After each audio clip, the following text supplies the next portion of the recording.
This channel does not promote any violent, harmful, or illegal activities. All content provided by this channel is meant for an educational purpose only. নমস্কার বন্ধুরা, France ভেবেছিল Bharat MRF এর ডিলের মাধ্যমে 114টি Rafale তাদের কাছ থেকে কিনে নেবে, কিন্তু ভারত বানিয়ে ফেলেছে এখন অন্য একটি প্ল্যান। এখন 60খানা রাফালের সাথে আরও নতুন করে 60খানা পঞ্চম প্রজন্মের স্টিল ফাইটার জেট আসতে চলেছে ভারতে। আর এই বিষয়ে চীনের কাছে না আছে কোনো খবর আর না আছে আমেরিকার কাছে কোনো তথ্য। ভারতে নতুন 60খানা পঞ্চম প্রজন্মের স্টিল ফাইটার জেট আসার কথায় চীন ছাড়ুন ফ্রান্স নিজেই হয়েছে হতবাক। কখনো ভাবতেই পারেনি ভারত এই ফাইটার জেটের ওপরে হাত রেখে দেবে। অ্যামকাকে আকাশে ওড়ানোর আগেই পঞ্চম প্রজন্ম প্লাস জেনারেশন যোদ্ধার ওপর বড় গেম প্ল্যান করে ফেলেছে ভারত। ভারতীয় বায়ুসেনা গোপনে করছে ডাবল অ্যাটাকের প্ল্যান। সাল 2025। এটা শুধুমাত্র একটি সাল নয়, বরং ভারতীয় রক্ষা রণনীতির ইতিহাসে এক বিরাট মাইলস্টোন হতে চলেছে। ভারত এমন এক কূটনৈতিক আর সৈন্যচাল চেলেছে যেটাতে আমেরিকা, ফ্রান্স এবং ব্রিটেনের মতো মহাশক্তিধর দেশগুলিকে ভাবতে বাধ্য করে দিয়েছে। এটা এমন একটি স্টেপ যেটা শুধুমাত্র চীন নয়, বরং পাকিস্তানের সামরিক কৌশলবিদদের মাথা থেকে ঘাম বের করে দিয়েছে। এমনকি দুনিয়ার বিভিন্ন রক্ষা বিশেষজ্ঞদেরও অবাক করে দিয়েছে। রিপোর্ট বলছে ভারতীয় প্রতিরক্ষা মন্ত্রণালয় থেকে এক ঐতিহাসিক সিদ্ধান্ত নিতে গিয়ে ফ্রান্সের সাথে 114 রাফাল লড়াকু বিমানের মহাডিলকে অর্ধেক করার সিদ্ধান্ত নিয়েছে ভারত। হ্যাঁ, আপনারা একদম ঠিক শুনেছেন, কিন্তু একটু দাঁড়ান, কাহিনী এখানেই শেষ নয়, বরং এখান থেকেই আসল থ্রিলার শুরু হচ্ছে।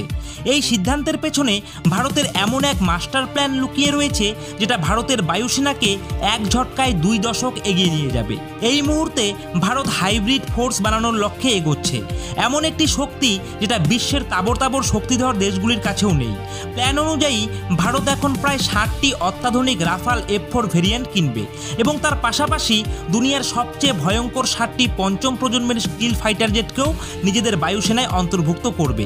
এটা এমন এক ঘাতক কম্বিনেশন হবে যেটা ডাবল স্ট্রাইক করার ক্ষমতা রাখবে। আর এই রকম কম্বিনেশন না চীনের কাছে রয়েছে আর না আছে পাকিস্তানের কাছে। এটা এমন এক ভারসাম্য হবে যেটা ভারতকে 2 ফ্রন্টে একসাথে লড়বার জন্য অজেয় করে তুলবে।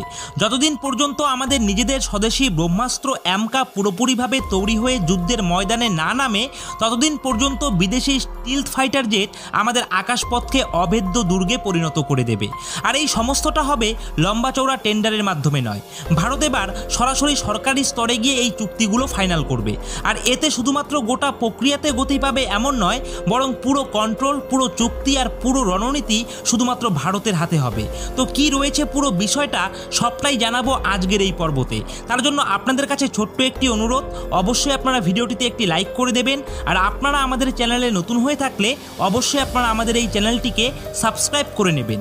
ভারত রাফালে মেরেছে এক কড়া ব্রেক, আর পুরো দুনিয়া তাতেই শকড। তো চলুন পুরো ঘটনার পর্দাকে সরিয়ে নিয়ে সেই কাহিনীর ভিতরে প্রবেশ করি, যেটা প্যারিস থেকে শুরু করে বেজিং আর ইসলামাবাদ পর্যন্ত ভূমিকম্প এনে দিয়েছে। তো আখেরে ভারত এমন কি করে দিয়েছে যে ফ্রান্সের সিসি কোম্পানি ডেসাল্ট এভিয়েশন, যারা ভারতকে সবথেকে বড় গ্রাহক মনে করত, তারা হঠাৎ করেই বিস্মিত হয়ে গেছে। এটা ছোটো মোটো কোনো সিদ্ধান্ত নয়, এটা ভারতের প্রতিরক্ষা নীতিতে আসা এক ভূমিকম্পের মতো। আপনারা হয়তো বিগত কয়েক বছরে শুনেছেন ফ্রান্সের সাথে এক মহা টেন্ডার সম্পর্কে আলোচনা, যেটা MRFA অর্থাৎ মাল্টি রোল ফাইটার এয়ারক্রাফট বলা হচ্ছিল। এই টেন্ডারের মাধ্যমে ভারতের 114টি লড়াকু যুদ্ধবিমান কেনার কথা চলছিল ফ্রান্সের সাথে, যার মূল্য প্রায় 10 থেকে 14 বিলিয়ন ডলার। আর এই দৌড়ে ছিল আমেরিকার F-18, সুইডেনের গ্রিপেন আর রাশিয়ার MiG-35 এর মতো যুদ্ধবিমান। কিন্তু এদের মধ্যে ভারতের ভৌগোলিক অবস্থানকে মাথায় রেখে বেস্ট চয়েস ছিল ফ্রান্সের রাফাল। ফ্রান্সের বিশ্বাস ছিল যে 36টি রাফাইলের সফল ডেলিভারির পর ভারত বাকি 114টি বিমানের অর্ডার তাদেরকেই দেবে। কিন্তু তখনই ভারত পাশা উল্টে দিয়েছে। অপারেশন সিঁদুরের সময় পাকিস্তানের সাথে আকাশপথে সংঘর্ষ আর পূর্ব লাদাখে চীনের সাথে মাঝে মধ্যেই চলা উত্তেজনাপূর্ণ পরিস্থিতিতে ভারতীয় বায়ুসেনার পরিকল্পনাকারীদের কিছু নতুন করে ভাববার জন্য বাধ্য করে ফেলেছে। তারা অনুভব করেছেন যে আমাদের শুধুমাত্র 4.5 জেনারেশনের যুদ্ধবিমান দিয়ে কাজ হবে না, আমাদের ভবিষ্যতের যুদ্ধের জন্য অর্থাৎ পঞ্চম প্রজন্মের যুদ্ধের জন্য তৈরি হতে হবে।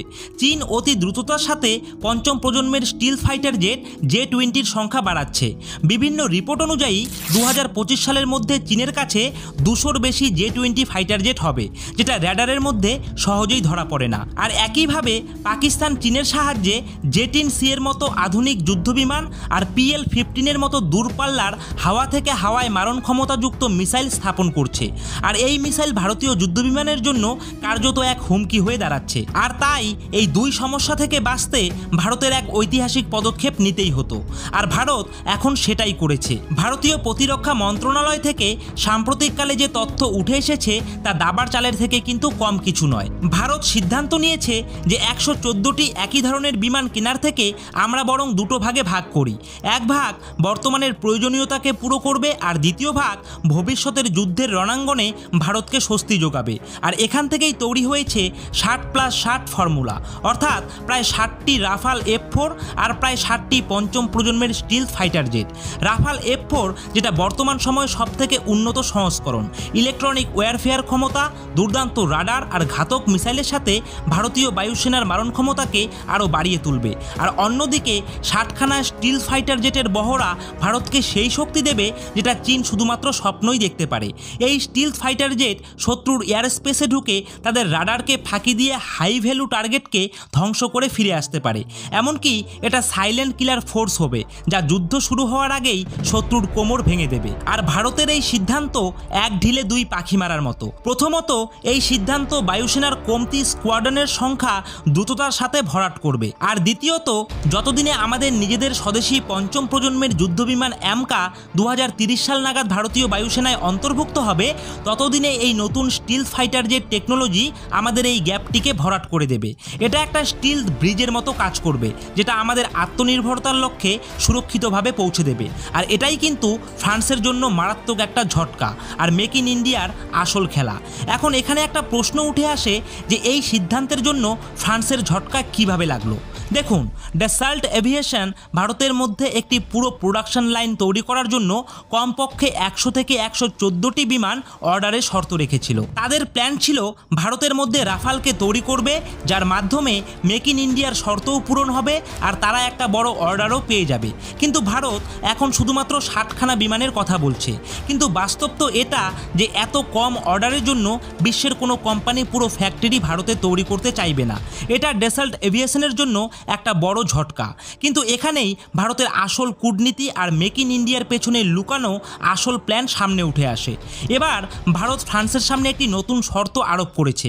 প্রতিরক্ষা মন্ত্রণালয়ের তরফ থেকে বলা হয়েছে যে ঠিক আছে, আমরা পুরো প্রোডাকশন লাইন চাই না, কিন্তু এই 60খানা রাফাল বিমানের আংশিক সমাবেশ ভারতের মধ্যেই করতে হবে। আর এই কাজের জন্য ভারত কোনো সরকারি কোম্পানিকে নয়, বরং প্রাইভেট সেক্টরের নামদাগা company Tata advanced system limited অর্থাৎ TASL-কে নির্বাচন করেছে। আর এটা কিন্তু একটা বিশাল বড় পদক্ষেপ। TASL কোম্পানিকে প্রথম থেকেই রাফালের মূল ফ্রেম বানানোর জন্য বরাদ দেওয়া হয়েছে, আর এবার এই প্রজেক্টটাকেই আরও বড় করে তোলা হচ্ছে। এর মানে একদম পরিষ্কার যে ভারত এখন থেকে শুধুমাত্র অফসেট বা ছোটো মোটো প্রজেক্ট বানিয়েই সন্তুষ্ট নয়।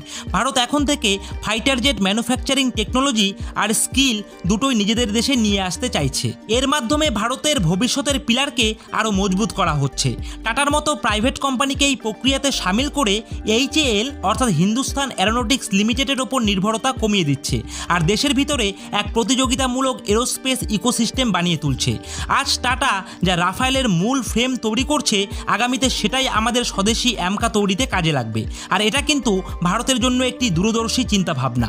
ভারত এখন প্রতিটি বিদেশি ডিলকে আত্মনির্ভর ভারতের মিশনকে বাড়িয়ে তোলার জন্য এগিয়ে যাচ্ছে। এছাড়া ভারত এটাও পরিষ্কার করে দিয়েছে যে এই রাফাল F-4 বিমানের ইউনিট কস্ট অর্থাৎ প্রতিটি বিমানের দাম কম করতে হবে। আর পাশাপাশি এই বিমানে বেশিরভাগ পার্টস ও সফটওয়্যার ভারতের তৈরি ব্যবহার করতে হবে, যেমন DRDOর মাধ্যমে তৈরি করা সেন্সার, জ্যামার, র্যাডার বা কমিউনিকেশন সিস্টেম। এখন শর্ত ফ্রান্স নয়, বরং ভারত দিচ্ছে। এটাই নতুন ভারতের নতুন নীতি, কম সংখ্যায় বেশি শক্তি আর পুরো টেকনোলজি। ভারত এখন এক ক্রেতার ভূমিকা থেকে বেরিয়ে এক রণনৈতিক পার্টনার ভূমিকাতে উঠে আসছে, যা নিজেদের শর্তের ওপর সামরিক পরিকল্পনা করে। তো এখন সবথেকে কোটি টাকার প্রশ্ন হলো হলো যে বাকি 60খানা স্টিল ফাইটার জেট কোথা থেকে আসবে। আর এখানেই কাহিনী রোমাঞ্চের মোড় নেয়, কেননা এই দৌড়ে দুনিয়ার দুই বড় সৈন্য মহাশক্তি সামনাসামনি দাঁড়িয়ে রয়েছে, রাশিয়া এবং আমেরিকা।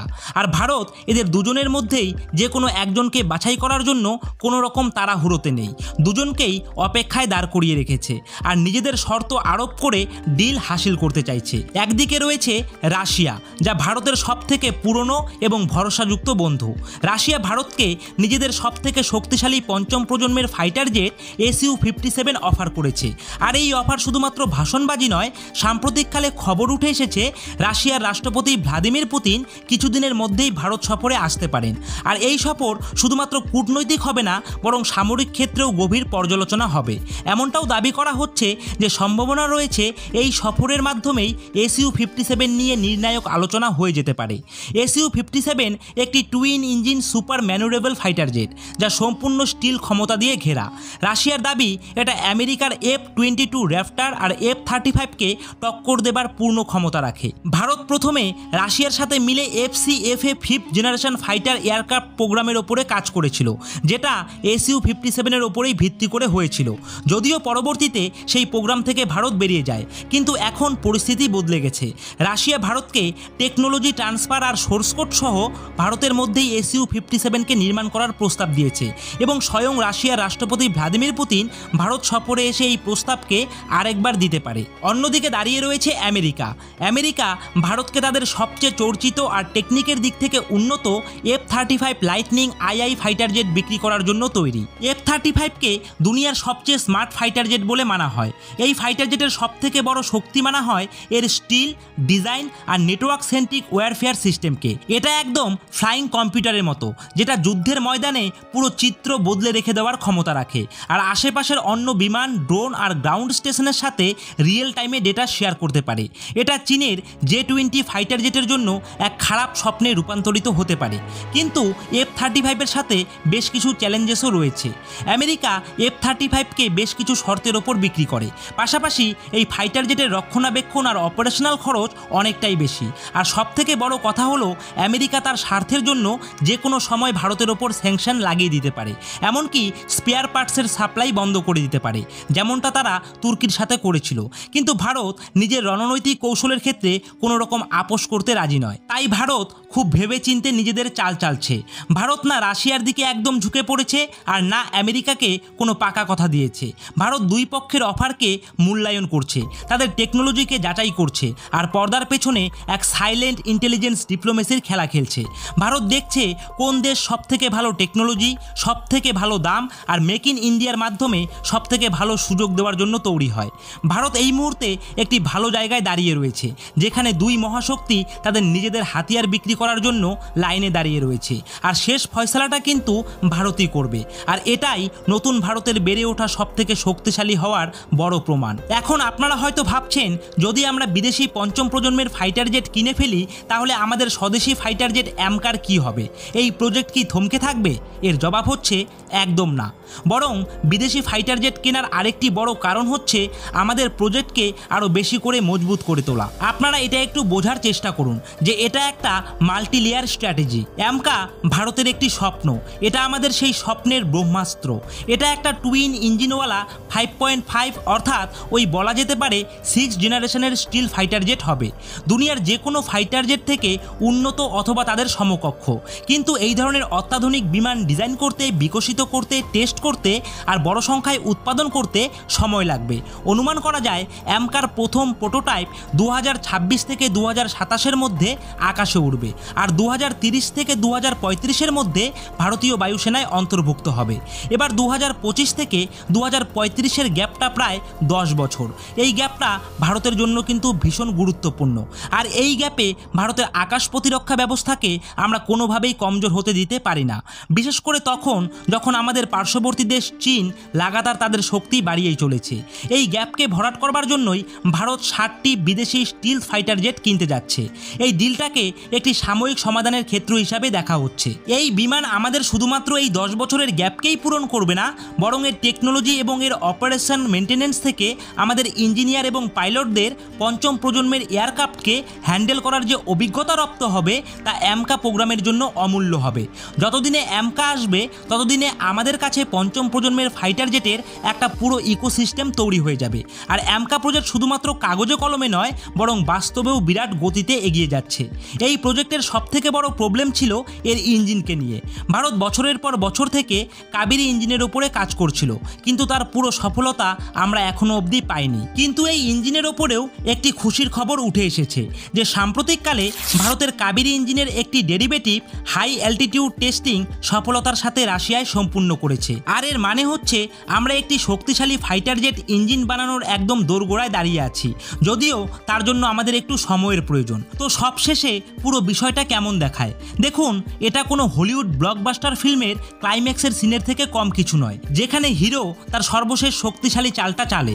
ভারতের এই হাইব্রিড ফোর্স রণনীতি এক এমনই চক্রব্যূহ যেটাকে ভেদ করা পাকিস্তান আর চীনের জন্য ভীষণ মুশকিল। একবার আপনারা কল্পনা করুন 2030 সাল নাগাদ আমাদের ভারতীয় বায়ুসেনা কতটা শক্তিশালী হবে।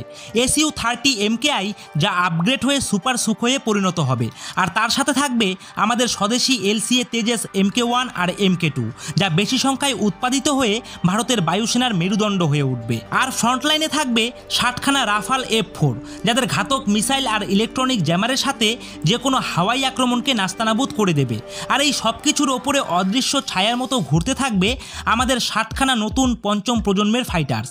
এরা সেই শিকারী হবে যারা শত্রুদের এলাকায় ঢুকে তাদের কমান্ড সেন্টার, রাডার স্টেশন আর এয়ার ডিফেন্স সিস্টেমকে ধ্বংস করে দেবে, আর বাকি ফোর্সদের জন্য রাস্তা মসৃণ করে তুলবে। পাকিস্তান এবং চীনের বায়ুসেনারা একটি অথবা দুইটি ফাইটার জেটের ওপরে বিশেষ করে নির্ভরশীল, কিন্তু ভারতের প্রতিটি কাজের জন্য এক একটি স্পেশালিস্ট বিমান হবে।